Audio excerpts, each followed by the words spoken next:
और एक बड़ी खबर बिलासपुर से बता दें कि दुर्ग से गिरफ्तार नन मामले में एक बड़ा अपडेट सामने आया है। एनआईए कोर्ट अब नन गिरफ्तारी का मामला पहुंच चुका है, तो बिलासपुर एनआईए कोर्ट में अब मामले की सुनवाई होगी। कोर्ट में पीड़ित पक्ष ने जमानत याचिका लगाई है, तो आज सेकेंड हाफ में मामले की सुनवाई संभावित है।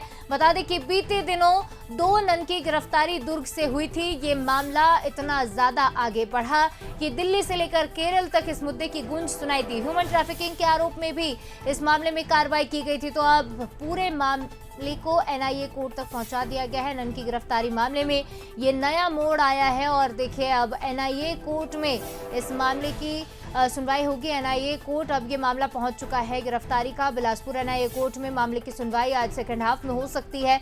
ऐसे में कई संभावनाएं इस मामले में बन रही है। कोर्ट में पीड़ित पक्ष ने जमानत याचिका लगाई है। बीते दिनों 2 नन की गिरफ्तारी हुई थी। इसी मामले में बजरंग दल पर भी सवाल उठे थे।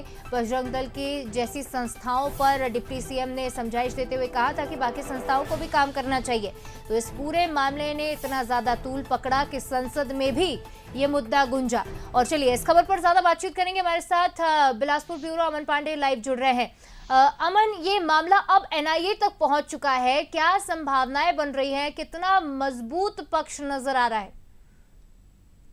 हाँ, देखिए शिवालिका, निश्चित तौर पर अब ये मामला जो है लगातार गर्माता जा रहा है। जब दुर्ग में लोअर कोर्ट और सेशन कोर्ट ने इस मामले में जो जमानत का एप्लीकेशन है उसे सुनने से इनकार कर दिया, उसके बाद ये एनआईए बिलासपुर पहुंच चुका और अब यहाँ पर सेकेंड हाफ में इसमें सुनवाई संभव है। जो पूरा मामला इसमें 25 जुलाई को 2 नन की गिरफ्तारी हुई थी और आरोप था ह्यूमन ट्रैफिकिंग का, क्योंकि 3 युवतियां उनके साथ आगरा जा रही थी, जिसमें से एक युवती रोती हुई मिली थी और इसी वजह से जो है पूरा मामला गरमाया था। बजरंग दल ने उन्हें पकड़ा था और उसके बाद से इस पर राजनीति देश भर में हो रही है। और अब जो है उनकी जमानत की एप्लीकेशन बिलासपुर के एनआईए कोर्ट में लगाई गई है, जिसमें 3 बजे के बाद सेकंड हाफ में सुनवाई संभव है। अभी फिलहाल इंतजार किया जा रहा है कि जो केस डायरी है वो दुर्ग से बिलासपुर पहुंच जाए और उसे अच्छी तरह से अध्ययन करने के बाद जो दोनों पक्ष हैं वो अपनी दलीलें यहाँ पर रखेंगे। लेकिन इसमें एक गंभीर बात यह भी है कि लगातार जो पीड़ित लोग, जो युवतियां जो उनके साथ जा रही थी, उनके जो बयान सामने आ रहे हैं, उनके परिजनों के जो बयान सामने आ रहे हैं, वो भी इसमें महत्वपूर्ण भूमिका निभाएंगे। क्योंकि बहुत से ऐसे बयान भी आए हैं जिसमें उन्होंने स्वेच्छा से अपनी इच्छा से आगरा जाने की बात कही है। वहीं दूसरी ओर